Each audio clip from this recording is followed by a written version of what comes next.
13 जुलाई 2025 सुबह के 9:30 बजे सुष्मिता अपनी सास का दरवाज़ा खटखटा रही है और सुष्मिता की सांसें फूली हुई है। सुष्मिता की ऐसी सांसें फूले देख जब उसकी सास ने उससे कारण पूछा तो वो अपने अपार्टमेंट की तरफ इशारा करती है और कहती है कि मैंने करण को बहुत उठाने की कोशिश की लेकिन वो नहीं उठ रहा है।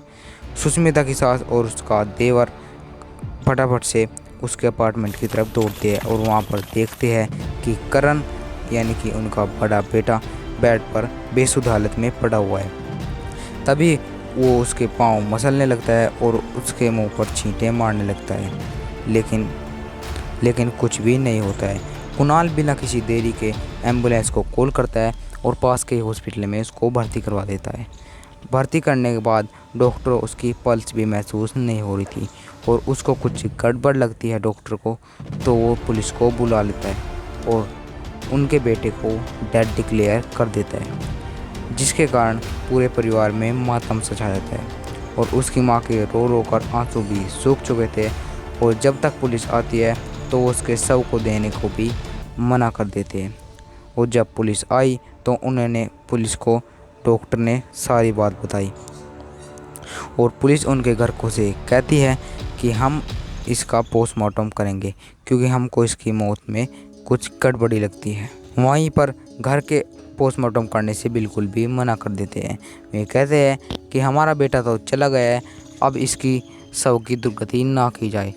और उसका छोटा भाई यानी कि कुणाल अपनी माँ को साइड में बुलाता है और उससे कहता है कि जब हम अपने बड़े भाई करण को एम्बुलेंस में बैठा रहा था तो मैंने इसके मुंह से झाग निकलते हुए देखा।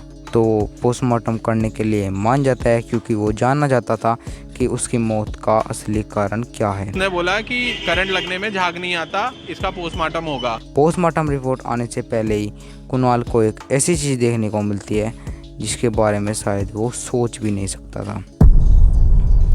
करण के जाने के बाद पूरे परिवार में मातम छाया होता है और कोई उसका रिलेटिव उसको एक फ़ोन दे के जाता है जिसमें कि वो एक ऐसी चीज़ देखता है जिसकी वो कभी सोच भी नहीं सकता था। करण देव एक नोएडा की प्राइवेट कंपनी में काम करता था और उनके घर के पास में ही उनकी एक दुकान थी जो उनके पापा चलाया करते थे। और करण की मुलाकात अपने ऑफिस में ही सुष्मिता नामक लड़की से होती है और उससे उसकी दोस्ती हो जाती है क्योंकि वो भी उसी कंपनी में काम किया करती थी। लेकिन ये दोस्ती धीरे धीरे प्यार में बदल जाती है और सन 2015 में घर की रजामंदी में ये दोनों शादी कर लेते हैं।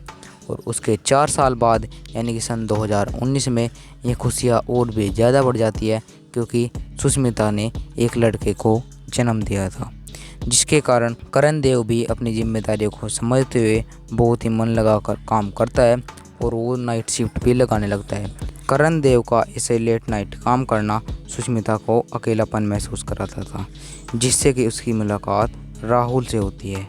राहुल यानी कि करण के चाचा का लड़का।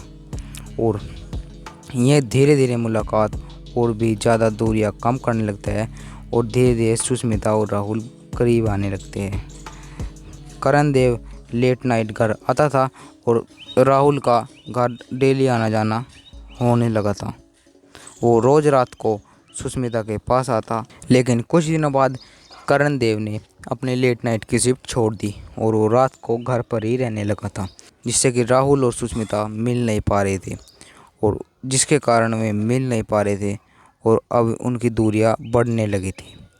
तब सुष्मिता प्लान बनाती है करण को रास्ते से हटाने का और वे इंटरनेट पर सर्च करते हैं कि कैसे आसान मौत उसको दी जाए।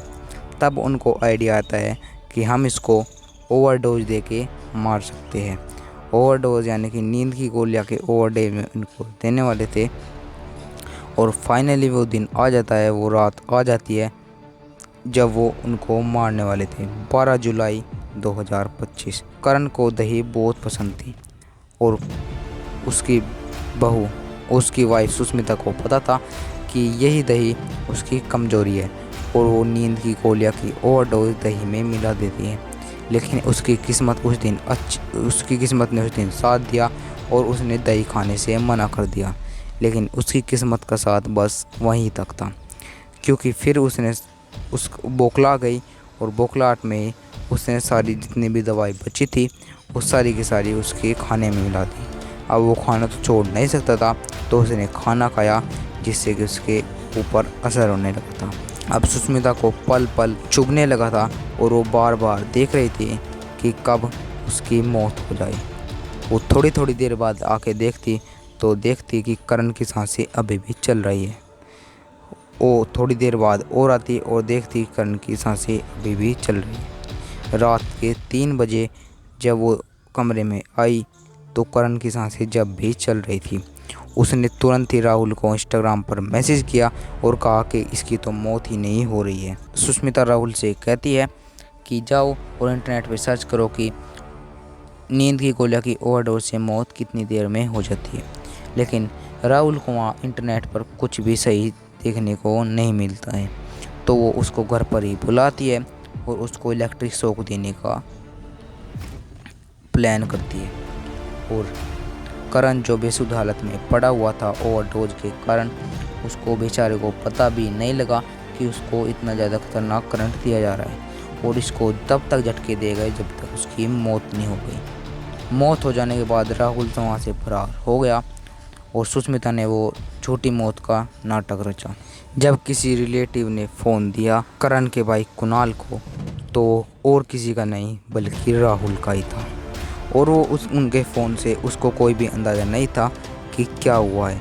तो उसके फ़ोन का लॉक खोलता है और किसी पर फ़ोन मिलाने के लिए जैसे ही डायल पैड खोलता है तो वो देखता है कि वाईफाई के नंबर से कोई नंबर सेव है, क्योंकि राहुल का ना तो अभी तक शादी हुई थी और ना ही इसकी कोई गर्लफ्रेंड थी, तो उसका थोड़ा शक होता है। तो वो देखता है कि ये नंबर किसका है, और वह ये देखकर बिल्कुल ही शॉक हो जाता है कि वो और किसी का नहीं बल्कि उसकी भाभी यानी कि सुष्मिता का था, जिसके कारण उसका शक भी और भी ज़्यादा बढ़ जाता है। और वो सीधा उसका इंस्टाग्राम ओपन करता है जिसमें कि वो सारी चैट देख सकता था कि कैसे उसके भाई की बेरहमी से हत्या की गई। वो फटाफट से उसकी वीडियो बनाता है और अपनी बहन को नैन्सी को सब कुछ सच सच बता देता है। वो और उसकी बहन जैसे थाने पहुंचती है और थाने में जब वो रिपोर्ट लिखवाने के लिए जाती है तो वे उनको रिपोर्ट लिखने से बिल्कुल ही मना कर देते हैं। और तो और वो उनके चाचा को भी सब कुछ फ़ोन करके बता देते हैं। उसके चाचा को पता लग चुका था कि मेरे बेटे ने ऐसा ऐसा काम किया है, जिसके कारण वो भी दारू पीकर उनसे गालियाँ दे रहा था और उनको जान से मारने की धमकी भी दे रहा था। हमारी जान को भी खतरा है। हम चाचा दारू पी पी के धमकियां दे के जा चुका है कि परिवार मार दूंगा, ख़त्म कर दूंगा, जो होगा मैं देख लूँगा। कई बारी बोल चुका ये घर भी बेच दूंगा, आपको सड़क पे नचवाऊंगा। पुलिस के ऐसे ढीली रवैये के देखते हुए उन्हें पता लग गया था कि पुलिस तो कुछ भी नहीं करने वाली। तो देव परिवार ने क्या किया कि उन्होंने लोकल मीडिया की हेल्प ली और उनसे सारा किस्सा बताया, जिससे कि लोकल मीडिया ने वो खबर बहुत ही तेज़ी से फैलाई,